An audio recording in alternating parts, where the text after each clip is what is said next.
To set up what you like against what you dislike, this is the disease of the mind.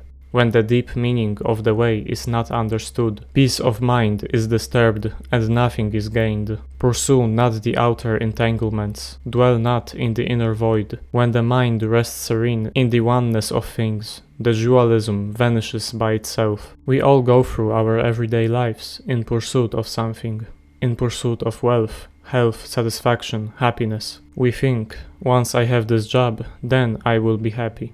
Once I get this much money, or once I look this good and finally get a partner, then I will feel like my life is going somewhere. However, in many cases, this line of thinking seems not to work. After a long struggle, we finally get to our goal, only to find out that we still feel the same emptiness inside. After that quite disappointing experience, many of us simply move the goalpost and say, 1 million is not enough. But when I get 2 million, then everything will change, and I will finally be satisfied. But yet again, that line of thinking doesn't lead us anywhere. We simply get used to the higher standard of life, and then we start seeking again. As you can see, more often than not, our pursuits of earthly goods lead us nowhere and ultimately leave us internally dissatisfied. But Buddhism presents a quite different approach needed to solve that problem. An ancient Chinese emperor once faced the same predicament, which will be illustrated by the following story. The Emperor Wu of Liang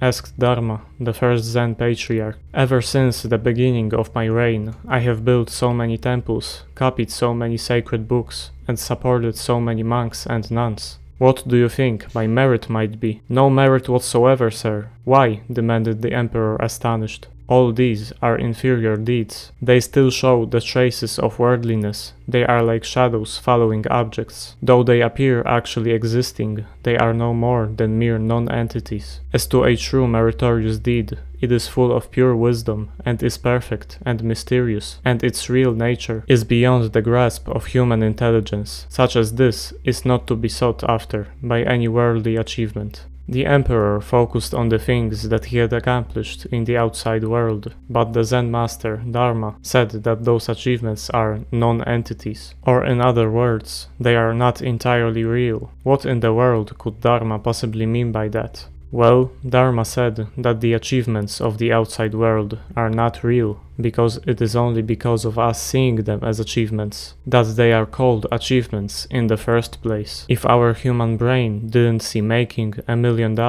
as an achievement, then it would not be an achievement. It would simply be the act of acquiring a certain sum of money. But it is only because of us seeing wealth as something desirable and wanting it that we assign a certain value to this amount of money. This is called attachment, and the getting rid of that attachment is the key to our riddle. As says the Buddha himself in the Majjhima Nikaya, "Let not thy mind be disturbed by external objects, nor let it go astray among thy own ideas. Be free from attachments, and fear not. This is the way to overcome the sufferings of birth and death." Dharma, who interviewed the emperor, taught what are called the 4 rules of conduct. If all of them are followed by a person, that person's mind will be enlightened. To requite hatred, to be obedient to karma, not to seek after anything, to be in accord with the Dharma. For the purpose of this video, we will focus on the third one, not to seek after anything. By not seeking after anything is meant this: men of the world, in eternal confusion, are attached everywhere to one thing or another, which is called seeking. The wise, however, understand the truth and are not like the vulgar. Their minds abide serenely in the uncreated, while the body turns about in accordance with the laws of causation. All things are empty, and there is nothing desirable and to be sought after. Wherever there is merit of brightness, there follows the demerit of darkness. This triple world, where one stays too long, is like a house on fire. All that has a body suffers, and who would ever know what is rest? Because the wise are thoroughly acquainted with this truth, they never get attached to anything that becomes. Their thoughts are quieted. They never seek. Says the sutra, "Wherever there is seeking, there you have sufferings. When seeking ceases, you are blessed." Thus we know that not to seek is verily the way to the truth. Therefore I preach to you, not to seek after anything. When we want different things, our mind is disturbed. It is because we see the life that we desire as something better than the life we already have. According to Buddhism, this line of thought is entirely wrong. Things are better or worse only because we see them as such. For an enlightened person, things simply are. In an enlightened mind, there is no discrimination between better or worse, between high and low. Only let a man always have a right view within his own mind. No desires, no external objects will ever defile him. Take away your attachment, and your walk will know no obstructions whatsoever. Oh my friends, even the Buddhas will be like us common mortals when they have no enlightenment, and even we mortals will be Buddhas when we are enlightened. Therefore we know that all things are in our own minds. All things are in our own minds. An apple is an apple because we call it an apple, but in reality it's not an apple. It simply is what it is. The same thing can be said about everything in the outside world. The loss of a loved one is generally considered a bad thing, but it is so only because we experience negative emotions when losing someone we love, and as a result of that, we call it a bad thing, but in reality, it simply is what it is. It is neither good nor bad. Where there are no names, we create names, and because of these names, judgments are formed. Where there is no theorizing, we theorize, and because of this theorizing, disputes arise. They are all phantom creations and not realities, and who knows who is right and who is wrong? They are all empty. No substantialities have they, and who knows what is and what is not. So we realize that our gain is not real gain, and our loss is not real loss.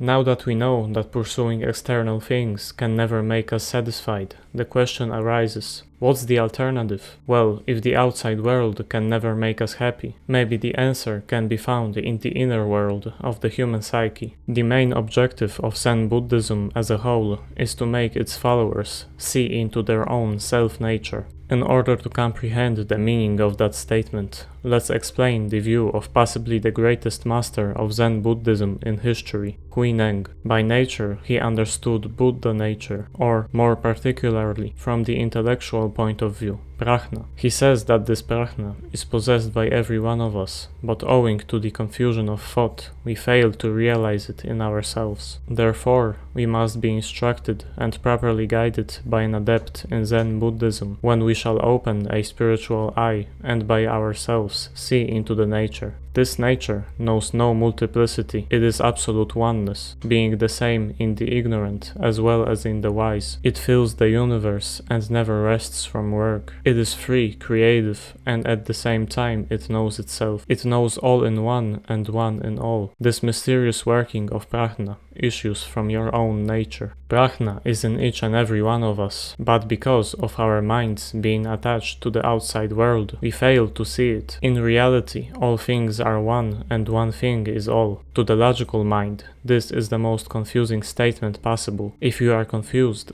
good. The whole point of Zen is to stop thinking in the way that we think in our everyday lives. In our everyday thinking, we are attached to things. We desire and judge things that are outside of us. But this attachment, this seeking for worldly things, leads us astray. All that we ever need to be satisfied is the seeing into our own self-nature. Those who know themselves do not look for anything external. If they adhere to the view that liberation comes through external aid, through the office of a good wise friend, they are entirely at fault. Why? There is a knower in your own mind, and it is this that makes you realize the truth by yourselves. The understanding of the fact that such thing as better or worse doesn't exist is the key to being satisfied. No matter if you're sitting in a shack or in a mansion, you exist just the same. And yes, we can pursue what's called the better life, but at the end of the day, we need to remember that we don't necessarily need to do that in order to be happy, satisfied or fulfilled. What we need is not a change in our life in the outside world. but a change of perspective inside of our own mind. The world, especially nowadays with social media being a big part of our lives, has convinced us that we need the lifestyle of wealth and success in order for our lives to be seen as worthwhile and in order for ourselves to be seen as valuable human beings. The looking into our self-nature is the realization that we do not need any of that, and that we were never missing anything and were enough from the very start. When we return to the root, we gain the meaning. When we pursue the external objects, we lose the reason. The moment we are enlightened within, we go beyond the voidness of the world confronting us. The wise are non-active, while the ignorant bind themselves up, while in the Dharma itself there is no individuation. They ignorantly attach themselves to particular objects. It is their own minds that create illusions. Is this not the greatest of self-contradictions?